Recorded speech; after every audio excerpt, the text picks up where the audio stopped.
গো মা, তুমি দেখলা আমি এত কষ্ট করে গড্ডা মুছতেছি, আমার শরীরটা ভালো না, গায়ের মধ্যে অনেক জ্বর, তারপরেও আমি এই সংসারে সব কাজ করি।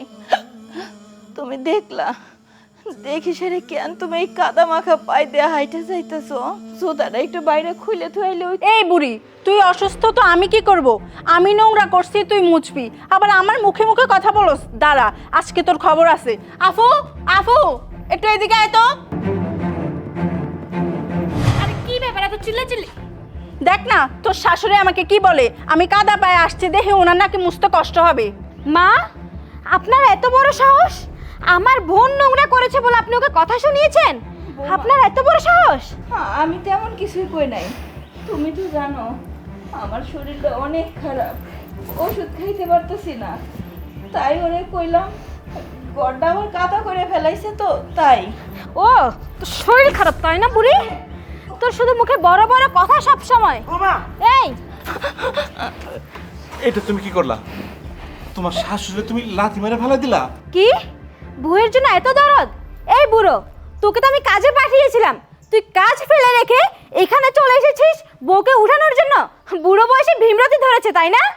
বৌমা, এসব আজে বাজে কথা কইও না, তোমারে আমরা এত ভালোবাসি, এত আদর করি, কোনোদিন ভাবি নাই তুমি আমার ভুলার বউ। নিজের মেয়ের মতন করে তোমার এই বাড়িতে রাখছি, আর যখনই আমার পোলাটা বিদেশে চলে গেল, তারপরের থেকে তোমার রূপও চেঞ্জ হয়ে গেল। কেন বৌমা, আমরা কি অন্যায় কি অপরাধ করছি যে বাড়ির মালিক আর মালকিন হয়ে গেল বাড়ির চাকর আর চাকরানি, আর তুমি আমাদের সাথে বাড়ির মালিকের মতন ব্যবহার করো? কোনোদিনও আমাকে আমার পোলাটার সাথে ভালো করে কথা কইতে দাও না, যদিও কথা কইতে দাও সামনের উপরে মনে হয় গলায় ছুরি ধরে দাঁড়াই রইছো। তোমার ভয় থাকে যদি পোলার কাছে কিছু কইয়া দেই। কেন বৌমা, আমরা কি মানুষ না? বৌমা, তুমি শেষ পর্যন্ত তোমার শাশুড়ি লাথি মারলা? ও তাই না? এই বুড়ি, তোর তো ভাগ্য ভালো যে তোকে আমি লাথি মেরেছি, লাথি মেরে এই বাড়ি থেকে তাড়িয়ে দেইনি।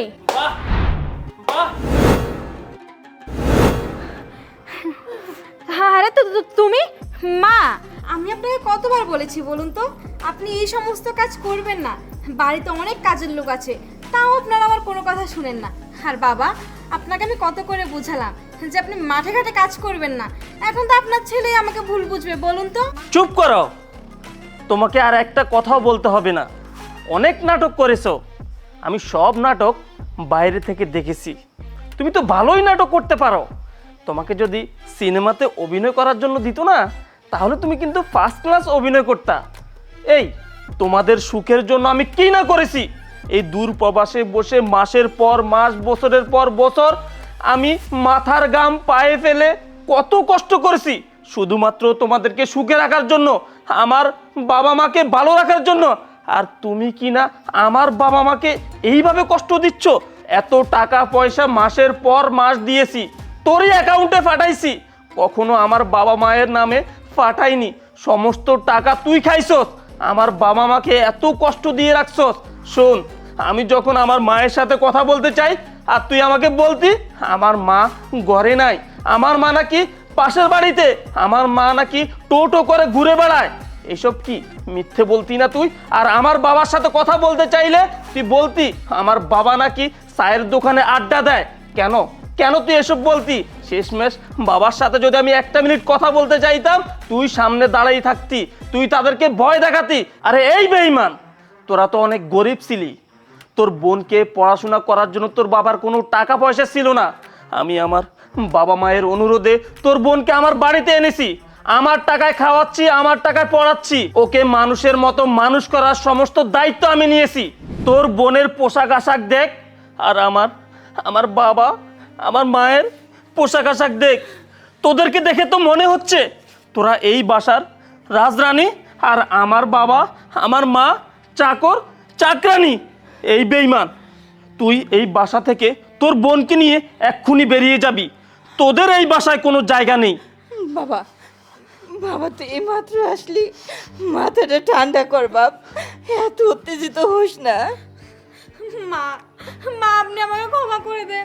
আপনার ছেলেকে বলুন না মা আমাকে মাফ করে দিতে, না হলে যে আমার সংসারটা ভেঙে যাবে। চুপ কর। আপনি আমাকে মাফ করে দাও প্লিজ মা। আমি আপনার দুটো পায়ে ধরি মা, আমি অনেক অন্যায় অত্যাচার করেছি মা, আমাকে মাফ করে দিন না মা। বৌমা ওঠো। বাবা বৌমা না হয় ভুল করছে, সে তার নিজের ভুলটা বুঝতে পারছে বাবা। ঘরের লক্ষ্মীরে বাড়ির থেকে বাইর করে দিয়ে ঠিক হইব না, তুমি কি কও? বাবা ভুল তো মানুষই করে, ক্ষমা করে দেওয়া হয়েছে মহত্বের পরিচয়, তুই ক্ষমা করে দে বাবা। দেখ, এরকম বাবা মা পাওয়া সত্যি ভাগ্যের ব্যাপার। যেই বাবা মাকে তুই দিনের পর দিন লাঞ্ছিত করছস, অনেক কষ্ট দিছস, আর সেই বাবা মা আজকে তোকে ক্ষমা করে দিচ্ছে, বুকে টেনে নিচ্ছে।